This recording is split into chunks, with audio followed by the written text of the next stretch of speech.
and welcome to another episode of Pink Perspectives, powered by the Pink Table Talk.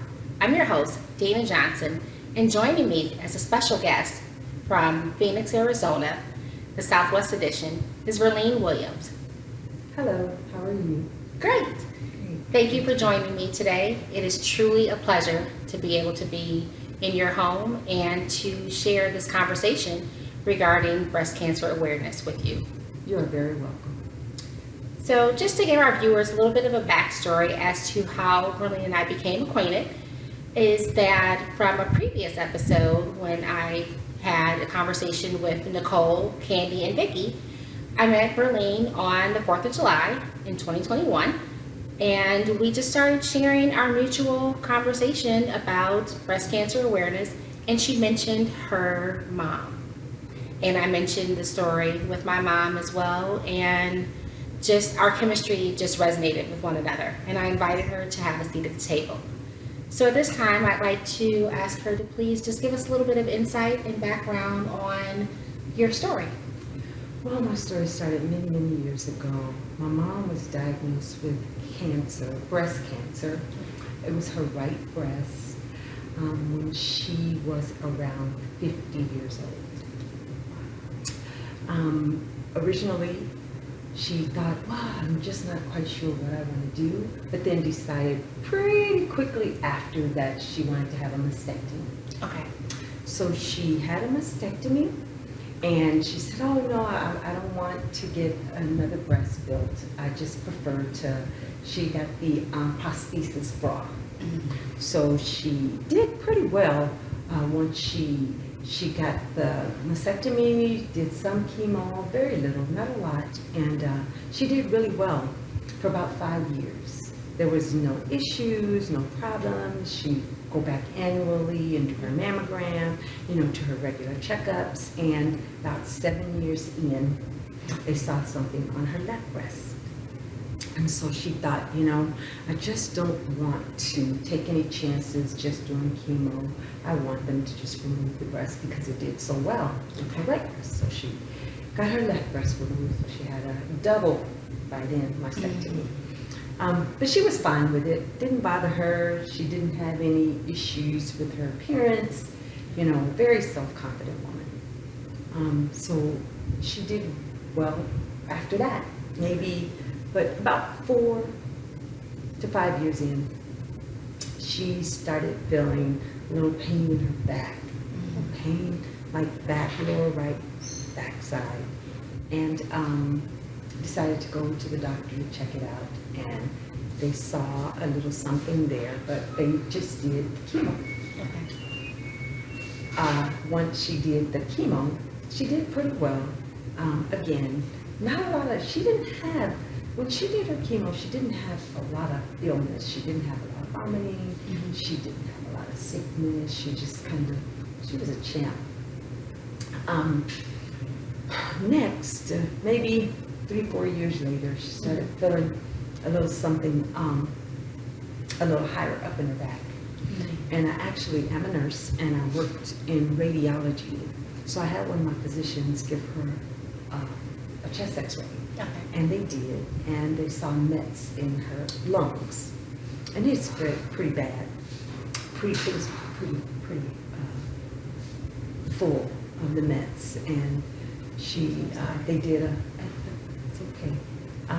So they did a biopsy and tried to find the foundation of where it came from, and it actually was from her breast. It had metastasized to her lungs, and she did treatment, and again, she's always been a trooper. She did pretty well.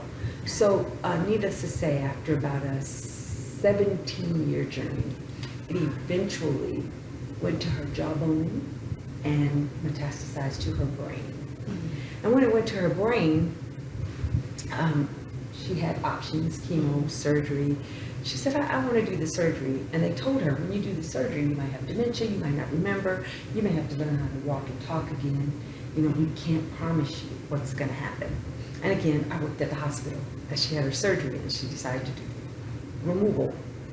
So I go, in the OR when the procedure's over, and helped them put her on the bed, and she's still under, and we start rolling her down the hallway, and her eyes open.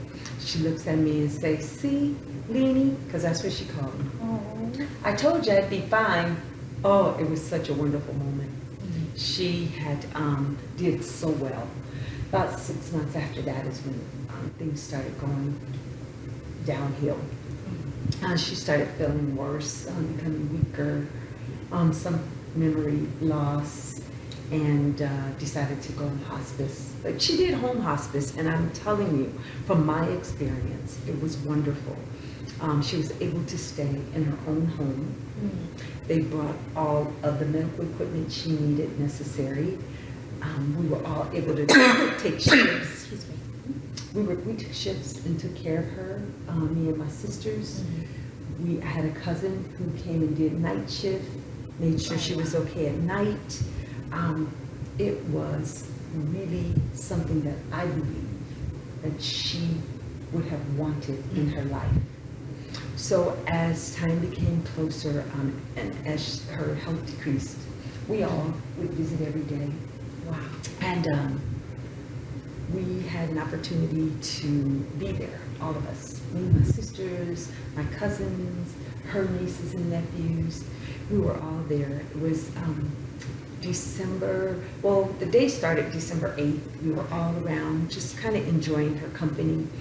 And everyone fell asleep, except for me. And as I'm looking at her, midnight strikes, and about an hour later, I saw her take her last breath. It was bittersweet because I no longer had to watch her suffer. Yes. It was great going through and sharing with her process through this horrible disease and how she weathered so many storms. 17 years she was in and out of remission, and I would just say to any young woman, and even men, Yes. that having your annual mammogram is so very important. It can change your life, Yes. or enhance your life, or even assist you with staying here longer. I try to go every October. So in my mind, what I do is, it's when I go annually. Typically when I go, it's always normal. I'm in and out. Nothing, abnormal. Well, this last October, when I went, they kept me a little longer. They said, "Oh, we have to do more testing," and the physician ended up ordering an ultrasound on my right breast to confirm that there was nothing there. Okay. And I patiently waited. I didn't want to reschedule. I wanted to do it right then and there. "Can you squeeze me in today?" And they were able to, and I was received my ultrasound, and it was just some tissue. There was nothing abnormal, so I was very grateful for that. But however, again, I just really want to stress that it is extremely important to have your annual mammograms. Typically they say, 35, 40. Me, I had a history of breast cancer in my family. Yes. And so that's why I started at an earlier age. I started at 30. I'm grateful that I did, even though to this day, I haven't had any positive diagnosis, but I'm glad that I did, because I think that it's for the better. Oh, for sure, Mhm. for sure.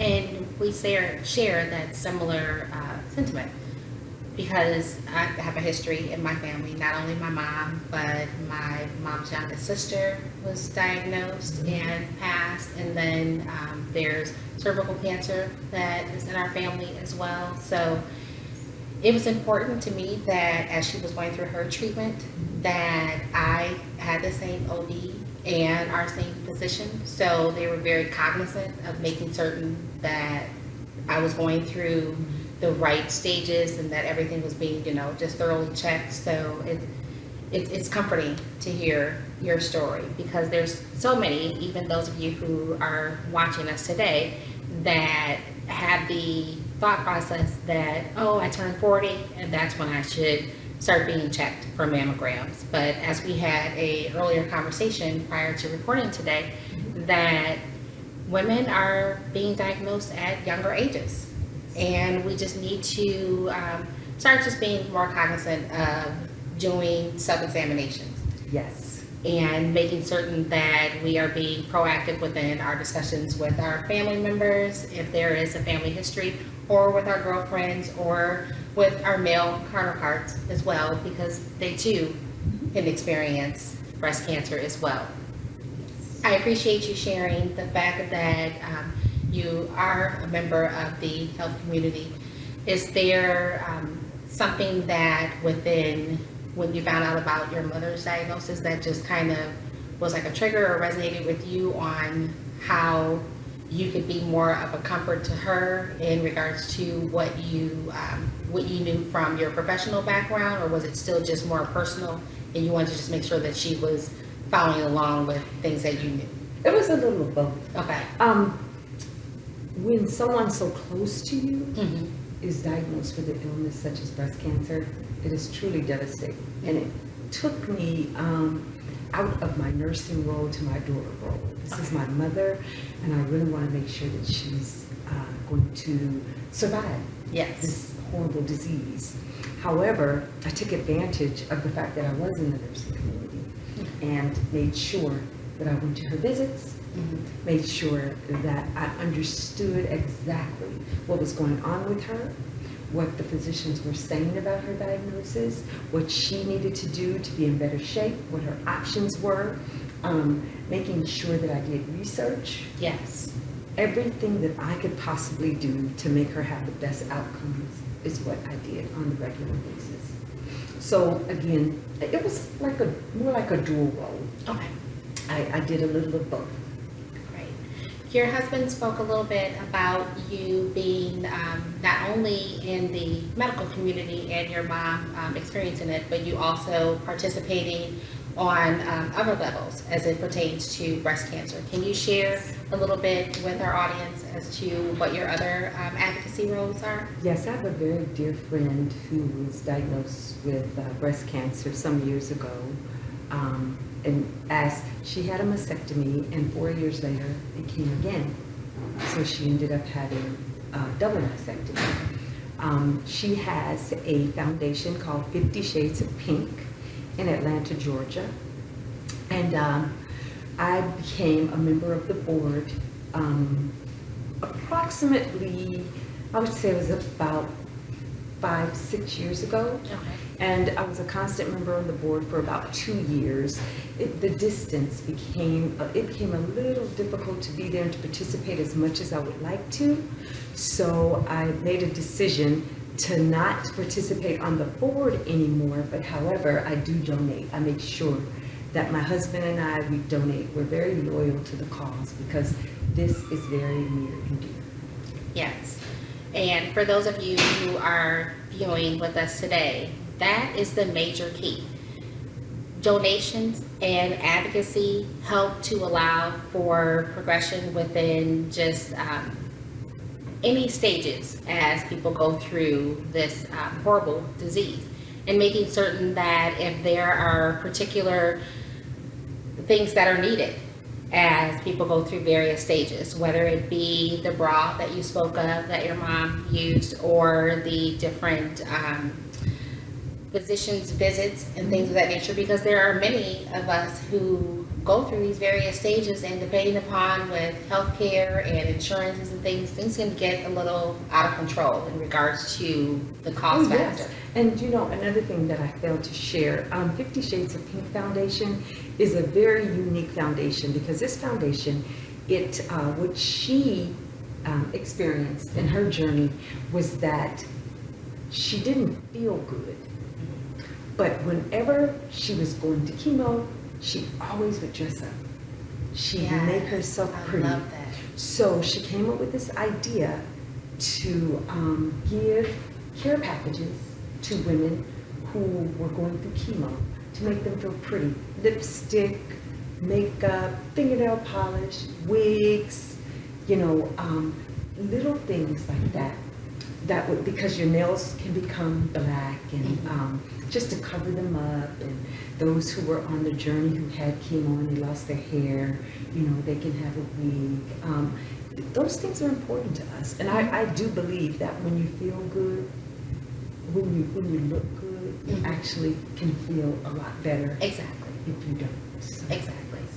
And especially going through something such as devastating as this, because it hits hard. It hits hard. It's very hard. So, well, I thank you for sharing your journey and your story and your continued advocacy, and for bringing it to the forefront with the audience today and with myself. And it's a pleasure to meet you and to now call you a friend. And I look forward to you all viewing this episode and upcoming episodes. And if you're new to the podcast, please continue to go back to our YouTube channel, Pink Perspectives, powered by the Pink Table Talk. Again, I'm your host, Dana Johnson, and joining me for this lovely conversation was Verleane Williams, and this is the Southwest Edition. Our episodes do air, like I said, on YouTube, but there is a website as well, thepinktabletalk.org, and it'll give you a little bit more perspective of a little bit about me and my background as an advocate for the past 18 plus years. Thank you for joining us, and please follow us on Facebook, Instagram, and Twitter. Bye. Okay. The Pink Table Talk will be offering our fabulously scented, custom labeled Pink Table Talk candle. Each one hand poured by Cheyenne Candles as a symbol of continuous support to the causes and awareness of breast cancer. The candle light, we'd like to say, represents an eternal flame that will burn in memory to the lives lost and in commemoration to those who continue the fight with cancer and our never-ending crusade to bring awareness. Proceeds from purchasing go to the building of the Pink Table Talk advocacy and outreach, as well as our ability to support other programs and agencies in kind. Thank you for joining us.